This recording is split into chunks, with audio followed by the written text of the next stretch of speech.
later. Hi guys, welcome back to my channel. I am Priyanshi, a 10th grader. So आज मैं बताने वाली हूँ कि a day in my life as a 10th grader कैसा होता है. So अभी तो समर वेकेशन चल रही है. So मैं बताने वाली हूँ कि मेरी सुबह से लेकर रात तक रूटीन क्या होती है. So सुबह सबसे पहले मैं अपनी पढ़ाई स्टार्ट करती हूँ साइंस, और साइंस में मैंने केमिस्ट्री उठाया था और उस दिन मैं जल्दी ही पढ़ने बैठ गई थी. पर पढ़ने भी क्या बैठी थी, केमिस्ट्री जो मुझे बिल्कुल भी पसंद नहीं है. और मेन पॉइंट तो यही कि मुझे केमिस्ट्री आती भी नहीं है ढंग से. तो मैं इसको धीरे धीरे स्ट्रॉन्ग करना स्टार्ट कर दिया है. और मुझे बहुत ही दुख के साथ ये कहना पड़ रहा है कि जिस पल का इंतजार मैंने बिल्कुल भी नहीं किया था और वो अब आ चुका है. अब मुझे स्कूल जाना पड़ेगा बिकॉज छुट्टियां खत्म हो चुकी हैं और अब स्कूल जाना ही जाना है. जहाँ जाना मुझे बिल्कुल भी पसंद नहीं है. पता नहीं जब से क्लास 9th स्टार्ट हुई मुझे स्कूल जाना इतना इरिटेटिव लगता है ना कि मैं बता नहीं सकती. मुझे स्कूल जाना बिल्कुल भी पसंद. वैसे अगर बात करते हैं हॉलीडे होमवर्क की, तो हॉलीडे होमवर्क मैंने ऑलमोस्ट कर लिया है. बस थोड़ा बहुत बचा है और थोड़ा बहुत तो मैं स्किप भी करने वाली हूँ बिकॉज पूरा हॉलीडे होमवर्क हम वैसे भी नहीं करने वाले, क्योंकि टीचर जल्दी जल्दी चेक करते हैं और उसे मतलब नहीं होता ज़्यादा चेक करने से. तो हम ही पूरा होमवर्क क्यों करें. होमवर्क में थोड़ा इंटरेस्टिंग देना चाहिए. जैसे कि किसी ट्रिप पे जाना मैंडेटरी है, फैमिली वालों को पक्का मतलब घर वालों को ले ही जाना है अपने बच्चे को ट्रिप में, और वहाँ से फोटोज वगैरह खींच के लानी है और उनको पूरा डायरी में डेकोरेट करके टीचर को दिखाना है, तब टीचर होमवर्क देगा. ऐसा इंटरेस्टिंग होमवर्क स्कूल वाले क्यों नहीं देते कि बच्चे को ट्रिप में मैंडेटरी ले ही जाओ.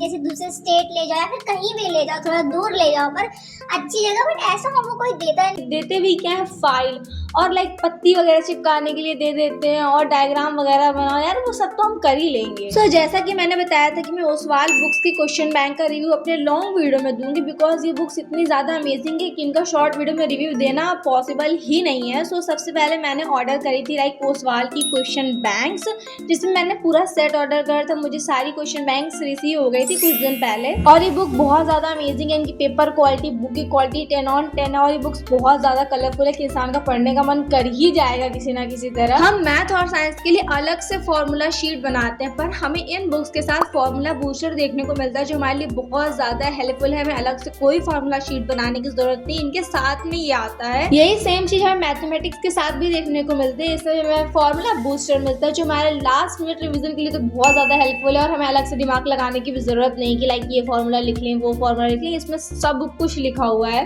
और ये बुक स्पेशली 2026 और 27 बैच के जितने भी क्लास 10 के स्टूडेंट्स हैं उनके लिए बनाई गई है. और इसमें हमें सारे प्रीवियस ईयर के क्वेश्चन पेपर भी देखने को मिलते हैं जो हमारे लिए हेल्पफुल है. और किसी भी चैप्टर के स्टार्टिंग में सबसे पहले हमें माइंड मैप देखने को मिलता है जिससे हम क्विक तरीके से सब कुछ बहुत ही जल्दी रिवाइज कर लेंगे.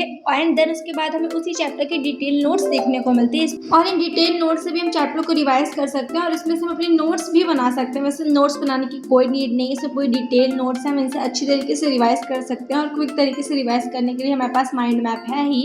और इन बुक्स की सबसे बढ़िया चीज़ जो मुझे लगी, यही सेम चीज़ हमें मैथ्स में भी देखने को मिलती है. उसमें भी हमें रिवाइज करने के लिए सबसे पहले माइंड मैप मिलता है एंड देन हमें उसके लिए भी डिटेल नोट्स दी जाती है. और उसके बाद ढेर सारे क्वेश्चन प्रैक्टिस करने के लिए जो बहुत ही अमेजिंग चीज़ है. और हमें इसमें ये भी दिया जाता है कि हम कहाँ पे कौन से मिस्टेक्स कर सकते हैं और उसको हम कैसे अवॉइड कर सकते हैं.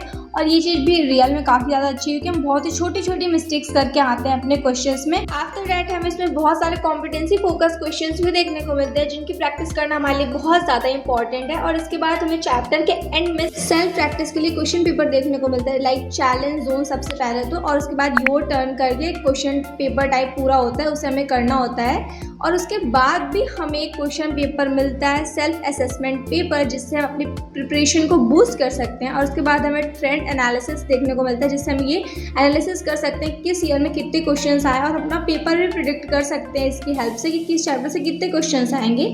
और उसके बाद हमें हर एक चैप्टर में ढेर सारे क्वेश्चंस देखने को मिलते हैं प्रैक्टिस करने के लिए. और टॉपर्स की आंसर शीट भी देखने को मिलती है जिससे हमें हेल्प मिलती है हम किसी भी क्वेश्चन को किस तरीके से लिख सकते हैं. जैसे हमारे टॉपर्स ने किसी भी आंसर को कैसे प्रेजेंट करा है, प्रेजेंटेशन की टिप्स मिलती हैं टॉपर्स की आंसर शीट से.